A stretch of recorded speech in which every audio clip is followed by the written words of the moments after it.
Hello, you're watching the English News Bulletin on QPVN channel. I'm Nguyen, and now let me keep you up to date with the headlines. Creating favorable legal framework to advance Vietnam-Republic of Korea relations. Prime Minister MINH arrives in South Africa for G20 summit. Vietnam steps up efforts to lift EC's yellow card. Receiving Speaker of the National Assembly of the Republic of Korea, Woo Won-sik, on November the 21st, President Lee Kuan welcomed the positive outcomes of his talks with the Vietnamese National Assembly chairman and expressed his hope that the two legislatures will continue close cooperation to build a favorable legal framework for implementing the comprehensive strategic partnership. He affirms that the two countries still hold vast potential for cooperation and stressed the need to further strengthen political trust, enhance exchanges at all levels, and cooperation in defense, security, and the fight against transnational crime, as well as in education and culture. He called on the Republic of Korea to continue supporting the Vietnamese community. The guest thanked President Lee Kuan for attending the APEC Economic Leaders meeting in Gyeongju, contributing to its success. He said the Republic of Korea would share experience and work closely with Vietnam to ensure the success of APEC 2027 and reaffirmed that the Republic of Korea stands ready to accompany Vietnam on its path toward becoming a high-income developed nation by 2045. Following a successful official visit to the People's Democratic Republic of Algeria, in the early morning of November the 21st local time, the aircraft carrying Prime Minister MINH, his pals, and the high-level Vietnamese delegation landed at O.R. Tambo International Airport in Johannesburg to start their participation in the G20 summit and bilateral activities in South Africa. This is the first visit by a Vietnamese Prime Minister to South Africa in 21 years. The 2025 summit of the Group of 20, or G20, comprising the world's leading developed and emerging economies, is taking place in Johannesburg, one of the largest cities in South Africa and the world. Scheduled for November the 22nd to the 23rd, the summit is held under the theme Unity, Equality, and Sustainability. At this year's G20 summit, Vietnamese senior leader will deliver key policy messages focusing on major priorities aimed at contributing to global efforts to boost economic growth, mitigate risk, and enhance cooperation in strategic sectors such as critical minerals, energy, trade system reform, finance, and global investment amidst the reshaping of international rules and governance framework. On the sidelines of the summit, Prime Minister MINH will engage in numerous bilateral meetings with leaders of other countries and international organizations. Will also hold bilateral contacts with representatives from South African side to further advance Vietnam-South Africa relations in various fields. In Gia Lai and Đắk Lắk, the water rose rapidly, submerging fields and village roads. In the floods, the image of Uncle Ho's soldiers assisting local people warmed their hearts in these difficult days. CHINH Lieutenant General Chun Thiên To, Vice Chairman of the General Political Department of the Vietnam People's Army, came to encourage the people in the two localities. Fields, village roads flooded. The gifts given were not only rice, instant noodles, medicine, but also the warmth of the civil-military sentiment. We are on a canoe of Đắk Lắk officers and soldiers to My Thanh village, Phú Hòa, one commune, Đắk Lắk province, to provide essential supplies to people in isolated areas. Presenting gifts to the people, Senior Lieutenant General Chun Thiên To hopes that people will make efforts, be resilient, and unite to overcome these difficult days. The gifts are the sentiments of the Central Military Commission, Ministry of National Defense, and the General Political Department of the Vietnam People's Army sent to the people, not leaving anyone behind. In recent days, officers and soldiers have been working day and night to assist local people. We maneuver to flooded areas as quickly as possible to assist people quickly and safely. With the spirit of a soldier, I will do my best to help people stabilize their lives. In times of difficulty, resilient steps walk towards the people. Natural disasters and difficulties will pass, but the solidarity between the military and the people will always remain.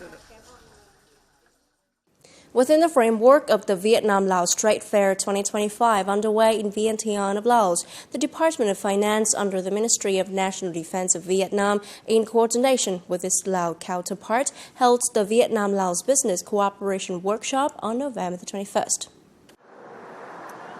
Vietnam-Laos economic cooperation has been growing steadily in recent years. Bilateral trade turnover in 2025 is expected to reach $3.5 billion, the highest level in the past decade. Vietnam currently has 276 investment projects in Laos, with a total capital of more than $5.8 billion. The workshop focused on analyzing bottlenecks in administrative procedures, investment mechanisms, logistics infrastructure, and cross-border transport that are hindering bilateral economic flows. Representatives of businesses from both countries proposed different solutions to create breakthroughs in large-scale trade and investment. Along with the workshop, the trade connection sessions created more opportunities for businesses to find partners and expand markets in Laos and neighboring countries. On November the 19th and the 20th, Flotillas 17 and 09 under Brigade 171 of Vietnam's Naval Region 2, together with Flotillas 630 and 649 of the Chinese People's Liberation Army Navy, conducted the 39th Joint Patrol Session, combined with a number of training activities in the waters along the Vietnam-China demarcation line of the Gulf of Tonkin. The activity aims to improve coordination capacity, the ability to promptly respond to complicated incidents at sea, at the same time further strengthening cooperation and mutual trust between the two navies. Along the demarcation line of the Gulf of Tonkin, despite rough seas and strong winds, both sides still ensured the speed, distance, and formation distance as planned. After 2 days of the joint patrol, we successfully completed all planned contents. Despite challenging sea conditions, the joint patrol was a great success. During the joint patrol, the naval forces of both countries carried out a number of practical training activities, such as research and rescue at sea, basic communication, and formation maneuvering. It was the first time Naval Region 2's flotilla has conducted a joint patrol with the Chinese Navy. Yet, thanks to good preparation, the patrol and training activities were successfully implemented, completing the set goals. The 39th Joint Patrol with the Chinese Navy left me with many valuable lessons and experiences, from planning for a long-distance voyage, training and coordination contents, establishing and maintaining the flotilla formation, professionalism in international work environment. This is an extremely important activity aiming to realize the common understanding reached between senior leaders and leaders of the Ministries of National Defense of Vietnam and China. The 39th Joint Patrol took place under unfavorable weather conditions. However, both sides overcame difficulties, coordinated smoothly, and the patrol was completed on schedule, ensuring absolute safety for the forces and vehicles of both sides. Joint patrol is one of the practical cooperation mechanisms, demonstrating the operational capability and coordination readiness of the Vietnam People's Navy with international forces during emergency maritime situations. It also helps augment cooperation with the Chinese Navy and other regional navies based on quality, mutual respect, and adherence to international law. Through each patrol, the coordination between the Vietnam People's Navy and the Chinese People's Liberation Army Navy is further strengthened. This is an important foundation for maintaining the Gulf of Tonkin as a sea of peace, friendship, coordination, and development. On November the 21st, Fleet 989 of the Chinese People's Liberation Army, including landing ship 989, training ship 81, and supply ship 88, docked at Cam Ranh International Port, paying a visit to Khánh Hòa Province. From November the 21st to the 25th, representatives of the fleet pay courtesy call on leaders of Khánh Hòa Provincial People's Committee and Naval Region 4 Command, visit and participate in sports exchanges with officers and cadets of the Naval Academy of Vietnam, and explore local culture. The visit aims to enhance exchanges and contacts between the two navies, contributing to promoting the Vietnam-China defense cooperation. On November 21st, the Vietnam Coast Guard and the Japan Coast Guard held a joint search and rescue exercise at sea, marking Susse's visit to Japan. The drill simulated a scenario in which Vietnam Coast Guard vessel 8004 was operating in international waters near the area managed by Japan Coast Guard Region 7. The Operations Center of Japanese side informed Vietnam's Maritime Search and Rescue Coordination Center that 2 people were adrift at sea near the vessel's route, requesting urgent coordination in their rescue effort. Vietnam Coast Guard vessel 8004 expanded its search, discovered 1 survivor, provided first aid, and handled the person to the Japanese side. Meanwhile, an MH-96 helicopter from the Japan Coast Guard located and recovered the second survivor. The joint drill provided an opportunity for both sides to share experience, deepen mutual understanding, and strengthen coordination in search and rescue operations at sea. Coming up next, Vietnam steps up efforts to lift EC's yellow card. Vietnamese agricultural producers touted at Food Expo in Hong Kong, China. The fight against IUU fishing now combines digital technology with strict enforcement. In Ho Chi Minh City, the first step is data consolidation and verification. 100% of fishing vessels' information have been updated to the National VN Fish-based database.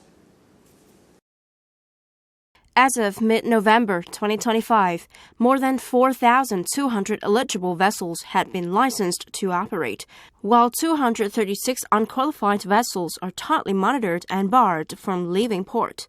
At 9 fishing ports and bodyguard stations, all arrivals and departures are controlled through the electronic traceability system, with catch volume monitored for origin certification. We managed around 5,000 vessels. Those unqualified are flagged so that local authorities, bodyguards, fisheries inspectors, and maritime law enforcement forces can prevent them from selling to sea. Any vessel at sea that fails to meet requirements will be approached and handled according to the law. We also require round-the-clock monitoring of all vessels, both at sea and in port. Beyond paperwork, authorities work closely with local communities. In Vũng Tàu Ward, flexible community-based outreach is combined with strict enforcement. We've held 26 information sharing sessions for fishermen and coordinated with Coast Guard Region 3 and Công lý newspaper to organize mock trials and legal dialogues. More than 200 residents and vessels owners joined, helping them clearly understand the consequences of legal violations. In waters bordering Malaysia and Indonesia, we maintain a dense formation of over 10 vessels on round-the-clock patrol. This peak campaign is critical as we prepare for the EC's 5th inspection, as well as our decisive efforts to remove the yellow card and strengthen Vietnam's credibility on the international stage. Vietnam's crackdown on IUU fishing is entering its most decisive phase. The unified efforts of police, bodyguards, fisheries authorities, and local governments demonstrate the government's strongest resolve not only to remove the yellow card, but to build a transparent, responsible, and globally competitive fisheries sector. The 8th Hong Kong Food Expo, organized by the Hong Kong Food Council of China, is drawing a large number of visitors each day. A wide range of Vietnam's key agricultural products showcased at the booth at the Vietnam Trade Office in Hong Kong has made strong impression on the event goers.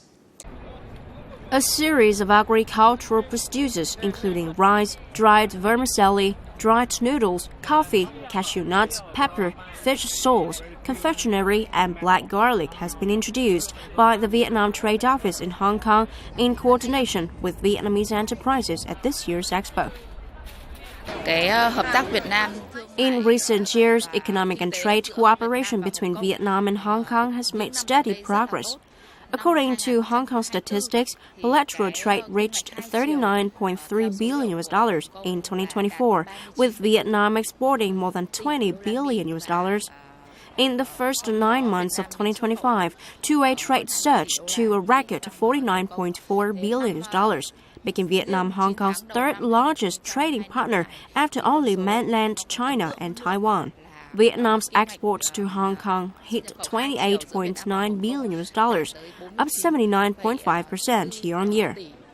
Among Vietnam's major export products to Hong Kong, such as electronics, textiles, and consumer goods, food and agricultural producers continue to be key categories. And that's all for now. Remember, you can always watch the news again at qpvn.vn. Thank you for watching and hope to see you next time.